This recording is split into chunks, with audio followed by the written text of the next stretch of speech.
ہے ہماری درسگاہ حق کا سیدھا راستہ برائے خشنود امام زمن بابا سے بلند تر صلوات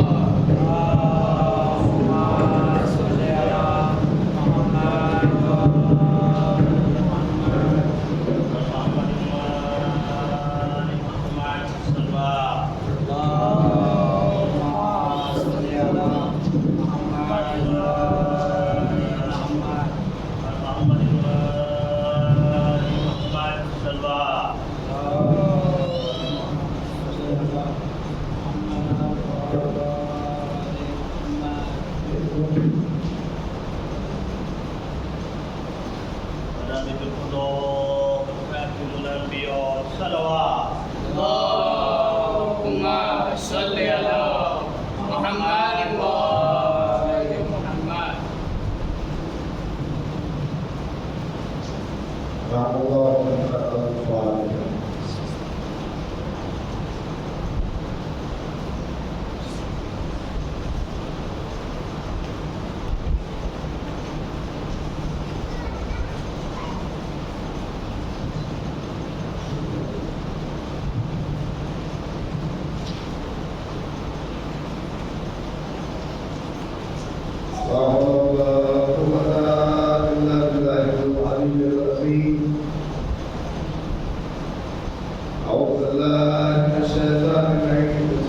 بسم الله الرحمن الرحيم. الحمد لله الذي هدانا لهذا وما كنا لنهتدي لولا أن هدانا الله ولقد جاءت رسل ربنا بالحق. الصلاة والسلام التحية والإكرام على أشرف الأنبياء والمرسلين وخاتم النبيين مولانا وسلم زد الحسن والحسين أبي القاسم محمد. اللهم صل على محمد وآل محمد. وعلى الطيبين الطاهرين المعصومين المظلومين ولعنة الله على أعدائهم أجمعين من الآن إلى يوم الدين لا سيما على السامي. أما بعد فقد قال الله تبارك وتعالى في كتابه المبين وهو قرآن الحق. بسم الله الرحمن الرحيم. ثم أورثنا الكتاب الذي اصطفينا من عبادنا والصلاة محمد وآله.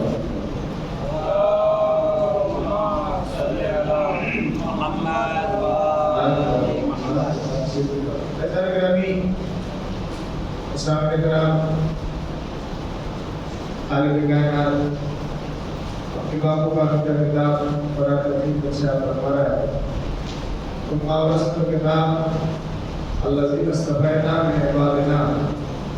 فرمایا ہم نے اپنی کتاب موارث کس سے بنایا ہے اس کا چناؤ اس کا انتخاب نہیں ہے. یعنی اس آیت کریمہ سے یہ سمجھ میں آتا ہے کہ قرآن مجید کا وارث وہی ہو سکتا ہے کہ جس کا چناؤ اور اس کا انتخاب خود خدا نے کیا ہے. یا آسان لفظوں میں یہ کہا جائے کہ قرآن مجید کا وارث وہی ہو سکتا ہے جس کو خود خالق کائنات نے بنایا ہے. ہر کوئی قرآن مجید کا وارث نہیں ہو سکتا. میں نے کل آپ کی خدمت میں عرض کیا تھا ایک صفت بیان کیا تھا کہ قرآن مجید وہ کتاب ہے اس میں ہر کچھ کو کا تذکرہ موجود ہے. قرآن مجید کے لیے اسی قرآن میں اللہ نے ارشاد فرمایا کہ کتاب وہ ہے جو کتاب مبین ہے. تو ہم نے کل آپ کی خدمت میں دوسری آیت مبارکہ فرض کیا تھا کہ اگر کتاب مبین ہے تو جو اس کتاب کا وارث ہے وہ امام مبین ہے. اس کتاب کا وارث امام مبین ہے. اور قرآن میں اللہ کے ساتھ کل شیء احصیناہ فی امام مبین. ہم نے ہر شے کا تذکرہ امام مبین میں رکھ دیا ہے. جو کچھ قرآن میں ہے جو کچھ پوری کائنات میں ہے وہ قرآن میں ہے اور